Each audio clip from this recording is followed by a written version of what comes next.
Continuamos hoy, amigo oyente, nuestro estudio del capítulo 4 de este libro de Esther. En nuestro programa anterior vimos que un decreto se había publicado en el reino con la firma del rey Jerjes. Es decir, el rey le había dado su anillo a su primer ministro Amán, y éste imprimió la firma del rey en la cera que se usaba para esos casos, y el decreto se publicó. Allí se decía que los judíos deberían ser destruidos. Ahora, en ese reino tendría que haber varios millones de judíos. Quizá podríamos estimar y decir que probablemente había unos 15 millones en esa época en el imperio de los medos y los persas. De llevarse a cabo esa matanza, tendría que haber sido algo terrible. También era algo sin necesidad y sin justificación. Simplemente porque un hombre en el poder se ofendió porque un subalterno de menor importancia no se inclinaba ante él. A causa de eso, este hombre quiere ahora exterminar a toda una nación. Esto es algo verdaderamente satánico, por supuesto. Esta ley, pues, es firmada y publicada, y nosotros vimos a alguien que creyó en ese decreto, y ese hombre era el mismo Mardoqueo. Él, pues, se viste de cilicio y de ceniza. Y dijimos antes que también un decreto había salido de parte de Dios diciendo que toda alma que pecare, esa morirá. Y esto no ha sido cambiado. Continuemos hoy nuestro estudio y veamos lo que dice el versículo 3 de este capítulo 4 de Esther. Y en cada provincia y lugar donde el mandamiento del rey y su decreto llegaba, tenían los judíos gran luto, ayuno, lloro y lamentación. Cilicio y ceniza era la cama de muchos. Toda esta gente había creído en ese decreto. Ellos creyeron en la ley, pero notamos algo aquí. No había oración. ¿Por qué? Bueno, porque ellos se encuentran fuera de la voluntad de Dios. Ciro había hecho un decreto según la voluntad de Dios de que ellos deberían regresar a su propia tierra. Pero ellos no lo han hecho y están fuera de la voluntad de Dios. Así que, en el estado en el que ellos se encuentran, no son capaces de dirigirse en oración a Dios. Ahora, Esther es la reina y ella se siente perfectamente segura, sin peligros, porque es la reina. Notemos lo que ella hace. Y vinieron las doncellas de Esther y sus eunucos y se lo dijeron. Ahora ella se siente avergonzada por lo que está ocurriendo. Su padre adoptivo está allá afuera vestido en cilicio y en ceniza, andando de un lado para otro, quejándose, lamentándose, llorando. Y ella está terriblemente avergonzada de todo esto. Entonces, ¿qué es lo que hace? La segunda parte del versículo 4 dice, Entonces la reina tuvo gran dolor, y envió vestidos para hacer vestir a Mardoqueo, y hacerle quitar el cilicio, mas él no los aceptó. La reina Esther se sentía muy segura en su posición, de modo que ella le envía esta ropa a Mardoqueo. Tiene que haber sido ropa muy elegante, muy fina y costosa, de bellos colores. Ella quizá le había enviado alguna de las cosas de última moda que se encontraban en el reino en ese entonces. Pero usted puede apreciar que todos los colores hermosos y las ropas nuevas no pudieron cambiar el edicto del rey. Eso no cambiaría el decreto que ha sido publicado y no quita la mancha que estaba sobre ellos. ¿Sabe, amigo oyente, que en el día de hoy hay muchas personas que tratan con el pecado en muchas formas diferentes? Algunos tratan este sistema de usar ropas hermosas. Otros son como esa maestra que mencionamos en nuestro programa anterior, que decía que la Biblia no enseña que el hombre es un pecador. Yo no sé cómo uno puede hacer una declaración así, pero parece que esta maestra lo hizo. Y hay algunos maestros que están diciendo cosas que son bastante fuera de lo común en nuestros días, y esta parece ser de ese grupo. Ahora hay otro método que también se utiliza. Hay muchas personas que se visten con la vestimenta de la Reforma. Ellos dicen que, después de todo, el pecado es nada más que un error, que es una pequeña equivocación y que debemos tratar de taparlo un poco nada más. Es algo que nosotros mismos podemos reformar. Ellos utilizan ese sistema, ese método. Alguien ha dicho que el púlpito moderno se ha convertido en un lugar donde un hombre indulgente se presenta ante un grupo de personas indulgentes y les dice que sean más indulgentes aún. Amigo oyente, yo no puedo pensar en una cosa más insípida hoy que esa. No nos sorprende, pues, que el mundo haya pasado de largo, haya dejado a un lado a la iglesia.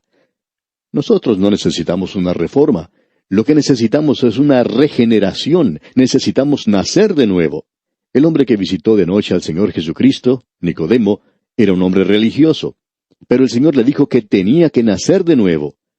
Necesitamos una nueva naturaleza porque tenemos una naturaleza pecaminosa. Esa naturaleza pecaminosa no va a ir al cielo, amigo oyente. Usted tiene que ir al Señor Jesucristo, y si usted va al cielo, lo hará porque ha confiado en aquel que murió por usted, que ocupó su lugar y que ha pagado ya la pena del pecado. Usted lo puede obtener si lo quiere, pero tiene que aceptarlo. También hay otra forma de ropas alegres que la gente usa y que se llama educación.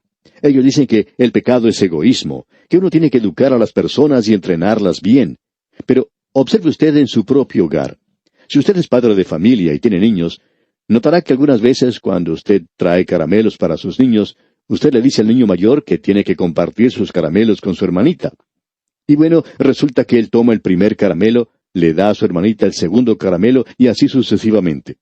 Pero resulta que muchas veces él toma el último caramelo también.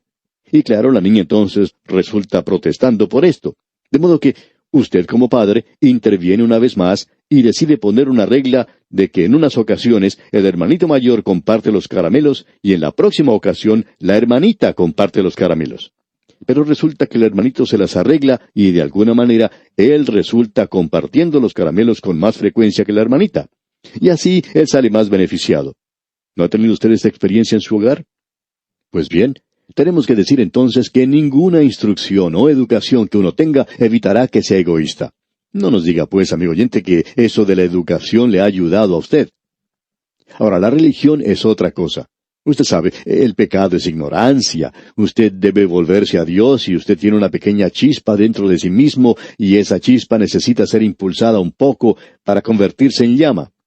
Amigo oyente, hay personas que cambian tanto las cosas que terminan diciendo que el pecado es algo bueno. Y eso es lo que finalmente las religiones terminan por decir. Debemos decir que usted necesita una nueva vestimenta. Usted necesita la justicia de Cristo. Y esta es la única cosa que le permitirá a usted estar ante Dios.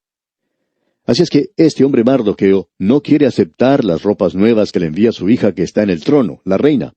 Y cuando él le envía a ella las ropas de regreso, ella se da cuenta que hay algo que es bastante serio aquí. Esto no era alguna cosa pasajera. Leamos el versículo 5 de este capítulo 4 de Esther. Entonces Esther llamó a Atac, uno de los eunucos del rey, que él había puesto al servicio de ella, y lo mandó a Mardoqueo con orden de saber qué sucedía y por qué estaba así. Ella quería conocer la respuesta a alguna de sus preguntas. ¿Cuál había sido la causa para que él se vistiera de cilicio y de ceniza? ¿Y por qué lo estaba haciendo? Ella quería saberlo. Y leemos entonces en el versículo 6, Salió pues Atac a ver a Mardoqueo a la plaza de la ciudad, que estaba delante de la puerta del rey. La reina no podía haber hecho eso, como nos podemos dar cuenta. Y allí estaba pues Mardoqueo delante de la puerta del rey. Y veamos ahora los versículos 7 al 9. Y Mardoqueo le declaró todo lo que le había acontecido, y le dio noticia de la plata que Amán había dicho que pesaría para los tesoros del rey, a cambio de la destrucción de los judíos. Le dio también la copia del decreto que había sido dado en Susa, para que fuesen destruidos, a fin de que la mostrase a Esther y se lo declarase, y le encargara que fuese ante el rey a suplicarle y a interceder delante de él por su pueblo. Vino Atac y contó a Esther las palabras de Mardoqueo. Así es que Mardoqueo le envía a Esther una copia del decreto que había sido publicado, y él le dice al mensajero que la reina le había enviado, llévele eso a ella y que la reina lo lea bien. Y amigo oyente, Dios nos ha dado su palabra. Y nos gustaría que esta maestra que mencionamos antes, que decía que la Biblia no indicaba que el hombre era un pecador, nos gustaría que ella leyera la Biblia. No le haría ningún daño el leer la Biblia. Si usted, amigo oyente, lee la Biblia, usted se dará cuenta que Dios le dice directamente que usted es un pecador o una pecadora. El decreto se encuentra en la palabra de Dios. Así es que se le lleva ese mensaje a la reina Esther, y veamos lo que dicen los versículos 10 y 11 de este capítulo 4 de Esther. Entonces Esther dijo a Atac que le dijese a Mardoqueo, Todos los siervos del rey y el pueblo de las provincias del rey saben que cualquier hombre o mujer que entra en el patio interior para ver al rey sin ser llamado, una sola ley hay respecto a él: ha de morir, salvo aquel a quien el rey extendiera el cetro de oro, el cual vivirá. Y yo no he sido llamada para ver al rey estos 30 días. En otras palabras, a nadie se le permitía llegar a la presencia del rey sin antes haber solicitado una cita con él. Si uno lo hacía sin autorización previa, pues uno podía morir. Ahora ella está dejando el asunto bien en claro al decir, salvo aquel a quien el rey extendiera el cetro de oro, el cual vivirá. Y si el rey se quedaba allí sentado, sin levantar ese cetro de oro que tenía en sus manos, y alguien entraba a ese lugar, esa persona sería ajusticiada sin lugar a dudas. lo hubieran quitado de ese lugar y ahorcado, y el rey ni siquiera tenía que haber abierto su boca. Todo lo que él tenía que hacer era permanecer sin levantar ese cetro de oro que tenía en sus manos. Y luego ella continúa diciendo, y yo no he sido llamada para ver al rey estos 30 días. En otras palabras, yo no sé lo que está ocurriendo. Yo no sé si debería presentarme ante el rey o no. Ahora Mardoqueo le presenta a Esther las cosas tal cual son. Escuche lo que dice aquí en los versículos 12 y 13. Y dijeron a Mardoqueo las palabras de Esther. Entonces dijo Mardoqueo que respondiesen a Esther, no pienses que escaparás en la casa del rey más que cualquier otro judío. Simplemente porque te encuentres en el palacio del rey y seas reina, Esther, no pienses que eso evitará que tú también sufras lo que se indica en este decreto, porque esto alcanza a todos los judíos. Ahora usted debe recordar que había otra reina antes y que se había publicado un decreto contra ella y que se la había quitado de su lugar. Ella había sido puesta de lado, y Esther puede aprender de esto y tomar nota de ello. Podía ser una lección para ella, si llegara a creer que ese decreto la iba a proteger, porque ella está equivocada. El decreto decía que todos los judíos debían morir, y ella debería morir también. Y Mardoqueo, pues, explica esto de una manera muy clara para Esther. Luego él continúa diciendo aquí en el versículo 14, en la primera parte, porque si callas absolutamente en este tiempo, respiro y liberación vendrá de alguna otra parte para los judíos. Ahora debemos hacer una pausa aquí por un momento. ¿Cuál otro lugar? ¿De qué otra parte? Nos hubiera gustado mucho haberle hecho esa pregunta directamente a Mardoqueo. ¿De qué otro lugar, Mardoqueo, podía llegar esta liberación? ¿Llegaría la liberación del norte? ¿O del este? ¿O del sur? ¿O del oeste? De ningún otro lugar. Este rey es un gobernante que tiene muchísimo poder, es un dictador, y no hay ninguna otra persona en la faz de la tierra que la pudiera liberar. ¿Y quién va a liberar a esta gente? Pues bien, él le dijo, Esther, tú estás en una buena posición. Y pensamos que ahora Mardoqueo comienza a darse cuenta que la mano de Dios ha estado obrando aquí, y que ella se encuentra en ese lugar para un propósito. Y él dice, si tú no lo haces, entonces liberación vendrá de algún otro lugar. ¿De dónde? Del único lugar de donde podría venir era de arriba. Y este es el lugar donde estamos más cerca de la posibilidad que se ha mencionado el nombre de Dios en este libro, que la liberación puede venir de alguna otra parte para los judíos. Y continúa Mardoqueo hablando y dice en la segunda parte del versículo 14, Mas tú y la casa de tu padre pereceréis. ¿Y quién sabe si para esta hora has llegado al reino? ¿Quién sabe? Pues bien, Dios por medio de su providencia ha estado obrando. Eso ahora es algo bastante obvio. Él ha preparado todos estos acontecimientos. Dios sabe lo que vendrá. Y esa es la razón por la cual, amigo oyente, usted y yo podemos confiar en Él.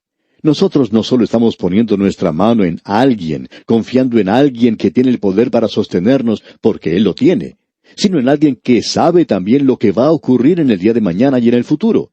Él lo sabe y usted puede confiar en Él, amigo oyente. Ahora notemos esto. Escuche lo que dice Esther. Debemos decir antes que Mardoqueo se está convirtiendo ante nuestros ojos en un hombre bastante noble. Sentimos mucho haber dicho lo que dijimos antes de él, pero en esa ocasión él estaba actuando de tal manera que tuvimos que decir lo que entonces pensábamos. Pero ahora él se está revelando y está tomando una posición por Dios. Él está dispuesto a morir por Dios. Escucha ahora lo que Esther dice, y ella también está ascendiendo en nuestra estima. Leamos el versículo 15 de este capítulo 4 de Esther. Y Esther dijo que respondiesen a Mardoqueo. Escucha ahora, estas son las palabras de una mujer noble. La primera parte del versículo 16 dice, Ve y reúne a todos los judíos que se hallan en Susa, y ayunad por mí, y no comáis ni bebáis en 3 días, noche y día. ¿Por qué no dice Esther, orar? Bueno, porque están fuera de la voluntad de Dios.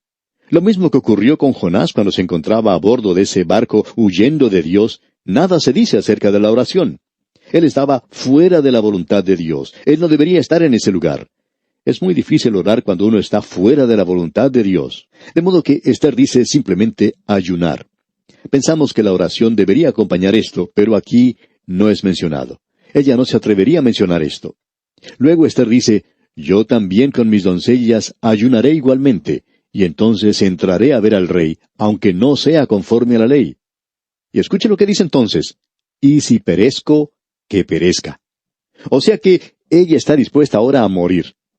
Debemos decir que ella ahora muestra que es una persona muy noble, y que cuando está fuera de la voluntad de Dios, ella ahora va a ser fiel. Y nuevamente tenemos que decir, dejemos, amigo oyente, usted y yo, que Dios determine quién será fiel y quiénes son los fieles. Muchos de los creyentes en nuestros días están tratando de juzgar a los demás. Sigamos adelante ahora con el versículo 17 de este capítulo 4 de Ester. Entonces Mardoqueo fue e hizo conforme a todo lo que le mandó Ester. ¿Qué es lo que va a ocurrir ahora? Bueno, vamos a verlo ahora al llegar al capítulo 5. Y llamamos a este capítulo el cetro de la gracia. Notemos lo que dice el primer versículo. Aconteció que al tercer día se vistió Ester su vestido real, y entró en el patio interior de la casa del rey, enfrente del aposento del rey. Y estaba el rey sentado en su trono en el aposento real, enfrente de la puerta del aposento. El rey se encuentra en ese lugar llevando a cabo algunos de los asuntos del reino. Se encuentra aparentemente en un lugar parecido a una plaza o un patio, quizá una zona abierta en un lugar del palacio. Y en este lugar se encuentra la corte del rey. Y toda la gente en ese lugar se encuentra muy elegantemente vestida. Hay mucho color, las marquesinas y los toldos, los tapices, el oro y la plata, el mármol hermoso, todo esto se encuentra en ese lugar y el rey está sentado en su trono. Y esta joven aparece en ese lugar, quizás saliendo de una de las alcobas o de detrás de una de las grandes columnas, y se presenta vestida con su ropa real. Debemos decir aquí que ella era hermosa. En realidad nos hubiera gustado verla. Ella era realmente una belleza. Y notemos lo que ocurre aquí en el versículo 2. Y cuando vio a la reina Ester que estaba en el patio, ella obtuvo gracia ante sus ojos. Y el rey extendió a Ester el cetro de oro que tenía en la mano. Entonces vino Ester y tocó la punta del cetro. Menos mal que le extendió el cetro hacia Ester, porque si el rey no lo hubiera hecho, existía una ley que decía que ella debería morir. Pero él no permitirá que esa hermosa reina sea ejecutada. Así es que él le extiende su cetro. Amigo oyente, Dios ha extendido su cetro hacia nosotros hoy. Su cetro de gracia. Y él simplemente le está diciendo que se acerque y que lo acepte. Simplemente extienda su mano por medio de la fe y acepte lo que él le está ofreciendo. Él no lo hace porque seamos hermosos. Quizá usted lo sea, amigo oyente, pero yo ya me he mirado en el espejo. Yo no soy hermoso. Por tanto, él no nos está salvando porque seamos hermosos. Ni siquiera somos hermosos por fuera, y menos aún por dentro. Somos terriblemente feos, porque del corazón del hombre, dice el Señor, salen los malos pensamientos. ¿Qué es lo que sale de allí? Los pecados más terribles que uno puede imaginar. ¿Y desde dónde proceden? Del corazón del hombre. Estamos oyendo muchas cosas en nuestros días sobre la polución del ambiente y de la ecología, y nosotros estamos de acuerdo con eso. Pero lo que nos gustaría hacer a nosotros es comenzar por el lugar donde comienzan los problemas, y es el corazón humano. Eso es algo que está muy lleno de polución en la actualidad. Y lo único que uno puede hacer es acercarse y tocar el cetro de la gracia que Dios nos está extendiendo, porque Él nos salva por medio de su gracia. Ahora quisiéramos que usted se dé cuenta de lo que hizo el rey en esta ocasión. Eso es algo maravilloso, verdaderamente hermoso. El rey tiene que haber amado a Ester. Escuche lo que dice aquí el versículo 3 de este capítulo 5 de Ester. Dijo el rey: ¿Qué tienes, reina Ester, y cuál es tu petición? Hasta la mitad del reino se te dará. ¿Qué es lo que está haciendo el rey? Pues simplemente esto. Él se ha dado cuenta que ella no ha llegado allí por alguna cosa insignificante. Ella no ha llegado a ese lugar para pedirle dinero para comprarse un sombrero nuevo. Tampoco se ha acercado para sugerir que salgan a comer esa noche a algún restaurante cercano. El rey se da cuenta que no es ninguna cosa así, sino que es algo que está turbando a la reina, y estamos seguros que ella está temblando porque ella podía haber sido condenada a muerte por lo que había hecho. Era un asunto de vida o muerte, y ella está temblando. Y el rey puede apreciar esto, que ella es una muchacha muy tímida. De modo que él quiere que ella se sienta cómoda en su presencia, y por tanto, lo que le da es prácticamente un cheque en blanco con su firma, y le dice que ella escriba en él la cantidad que guste, hasta la mitad de su reino. Él le dice: hasta la mitad del reino se te dará. Todo es tuyo. Simplemente pide lo que quieras. Esto es algo maravilloso, amigo oyente. Demuestra la gracia de parte de este rey. Y aun cuando ella puede confiarse un poco ahora, sigue siendo tímida. Y Ester dice entonces aquí en el versículo 4, y Ester dijo: si le place al rey, vengan hoy el rey y Amán al banquete que he preparado para el rey. Note usted que ella no hace ninguna mención del asunto que la llevaba a la presencia del rey. Ella está titubeando, y entonces le dice, ¿podrían Amán y el rey venir a una comida que he preparado? Y el rey se da cuenta que ella está postergando la petición, y él le dice, por supuesto que iremos. Y ya le pueden decir a Amán que él tiene una cita para almorzar con la reina, gústele o no le guste. Pero a Amán le gustará mucho la idea, podemos decir de paso. Y vamos a detenernos aquí por hoy, amigo oyente, para continuar, Dios mediante, en nuestro próximo programa con el estudio de este libro de Esther, una historia bíblica apasionante. Hasta entonces, pues, que el Señor derrame en usted sus incontables bendiciones.